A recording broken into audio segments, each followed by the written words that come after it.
The Internet of Everything is a market estimated to be worth $19 trillion over the next decade. Revolutionizing the Internet of Things technology, in 2014, Cisco has announced they will launch 4 global Internet of Everything innovation centers, representing a planned 10-year investment of up to $100 million in Canada, South Korea, Brazil, and Germany. With more than 20 years of leadership experience, the former VP and General Manager of Global Internet of Everything Solutions and Services of Cisco Systems and current SVP Global Solutions and Alliances at Microstrategy, please welcome VISHAL GUPTA.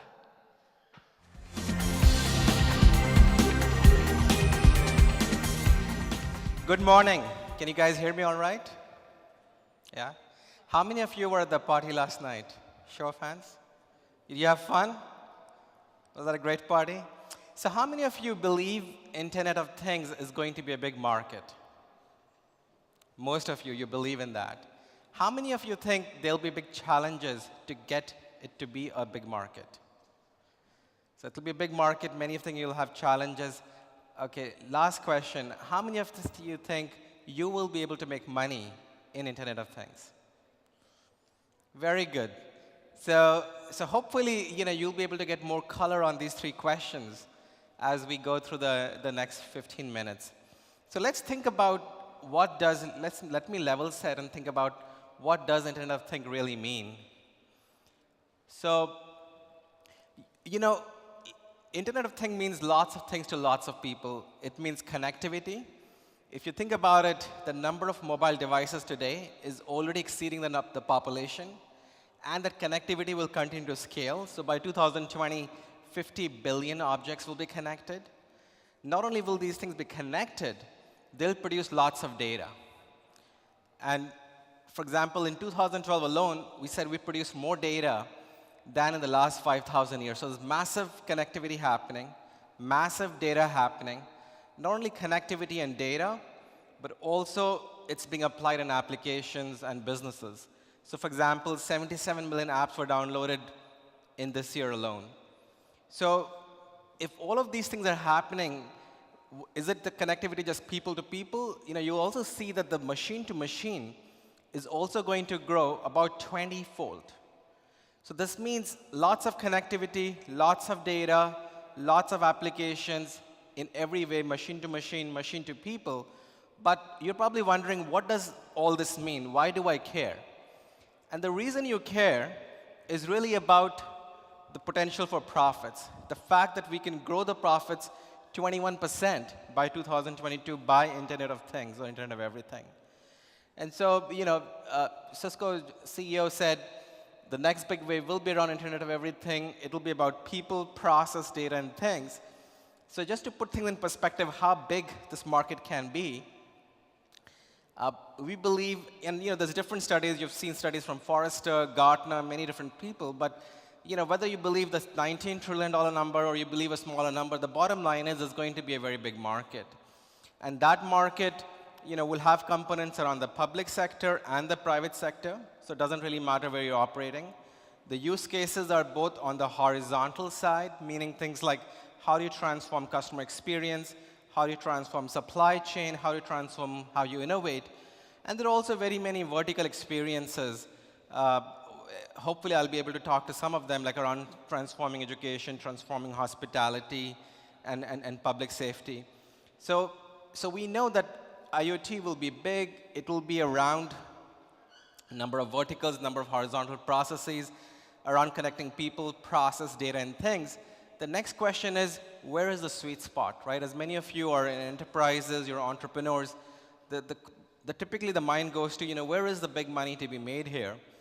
And if you really dissect the IoT market or Internet of Everything, and you start on the top right, there's really 3 components involved here, right? There's a person, there's a machine, and there are things. Things are the sensors, right? So people-to-people communication, we all know, has already been a big market, right? In fact, the whole world of telecommunications started on the people-to-people side, when the site went to voice over IP and other things. I mean, these are existing $100 billion markets. And that a number of companies and startups are doing a lot of work around. Some people call it collaboration, some call it unified communication, so on. The second part of this is the machine-to-machine, which is what people think of IoT, Internet of Things.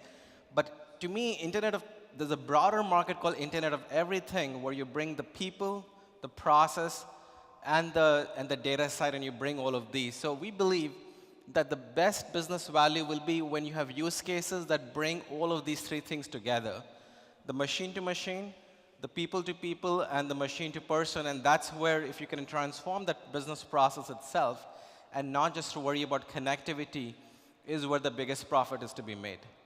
Now, you're probably in the audience, very, very smart people thinking, this sounds too good to be true. It's a big market. We know the confluence. What's the catch? So what's the catch? Any thoughts? Is this a simple market to go after? We all, start big companies, make lots of money, go home. There's many catches, right? One of the big catches is security. We know that even in the very traditional world itself, we're having all these challenges with security. Now, if you start thinking of Internet of Things and Internet of Everything, security, if you think security is a problem now, security is going to become a much bigger problem there, because it's one thing somebody stealing my credit card number. It's another thing that they've stolen the way to be able to get into my home, controlling my air conditioner, hopefully not controlling my heart attack valve, and being able to do a variety of things that I would never want them to do. So connectivity can be a double-sided sword. So now we think mobile phones, we all kind of assume mobile phone is the biggest revolution. But let's think about 5 years back. It was not so obvious that this will be the next biggest revolution. And so this is Michael Saylor, who's the CEO for Microstrategy. And he said, we live in one of the greatest times in the history. It's the software that will be running on mobile devices.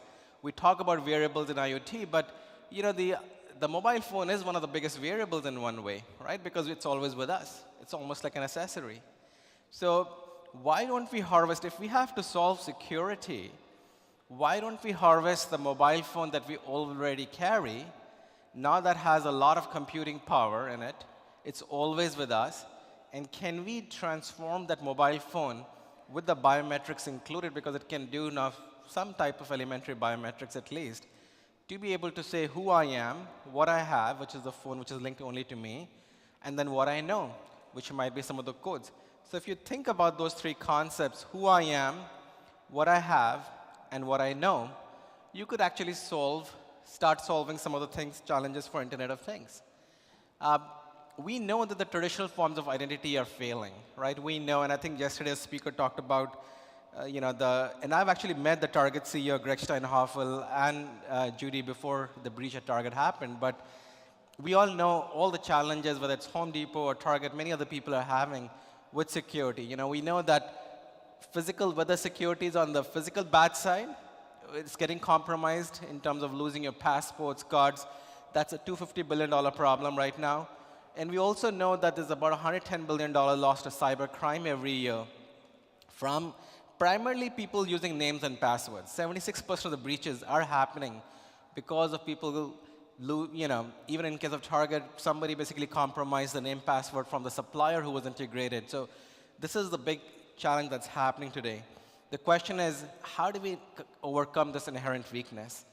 So we believe that even in this whole era of Internet of Things, or Internet of Everything, mobile identity will play a key role in solving for this problem. And how this would happen is, in the world of security, we've always thought about either making security better or making it more convenient.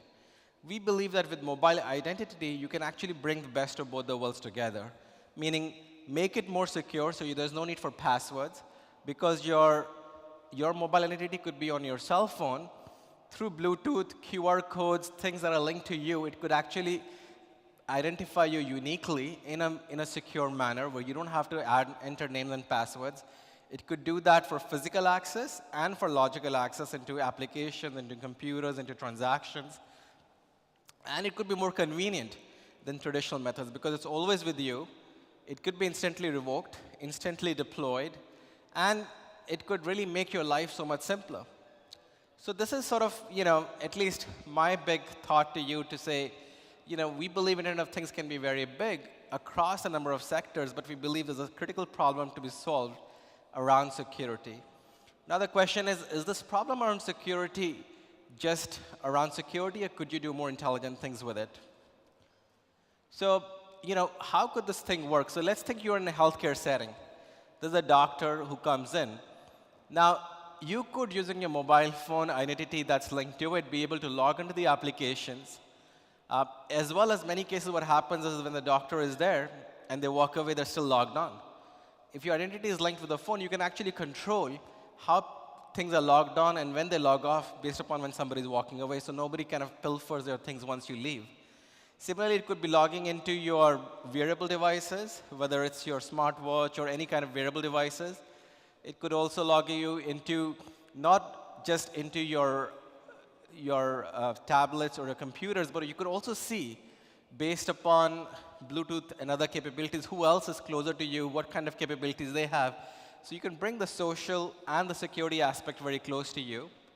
So really, my thought is that Internet of Things, the next generation of Internet of Things is really going to be about what I call as Internet of Me, which means that it's about personalization.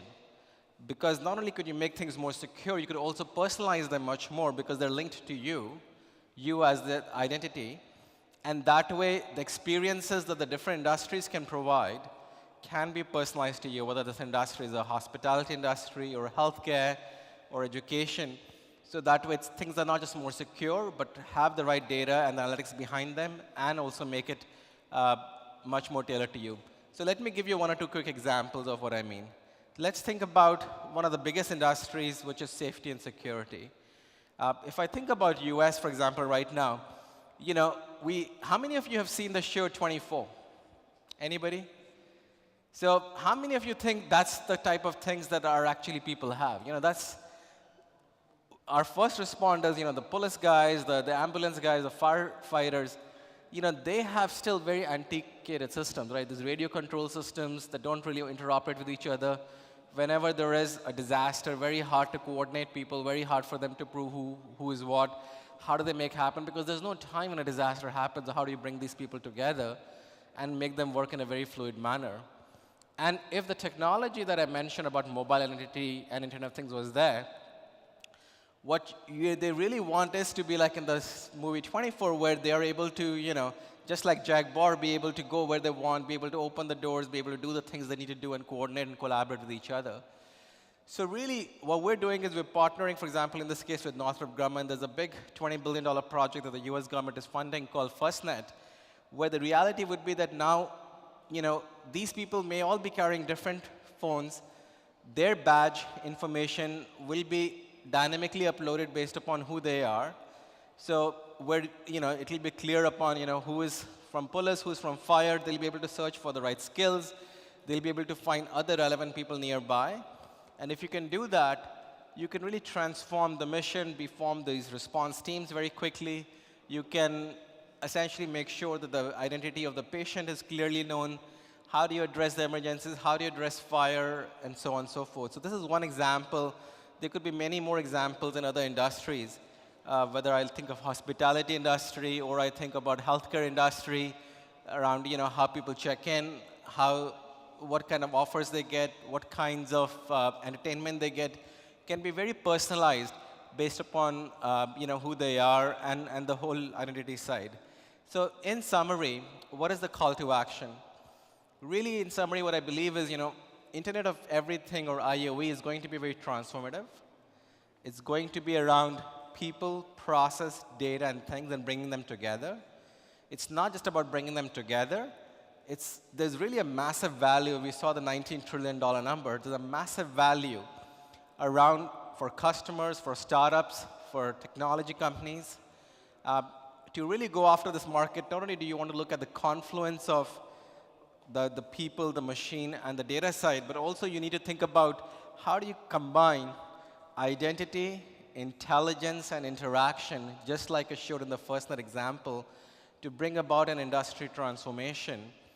And really the call to action would be that, we've launched our beta. We have about 150 organizations globally going through our beta program right now. And We believe there's a lot of money to be made for lots of partners to build a lot of vertical application on top of these technologies and bring together the assets on the analytics side, on the identity side, and the interaction side to transform.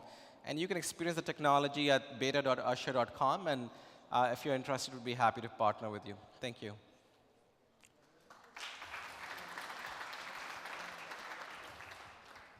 Thanks, Vishal.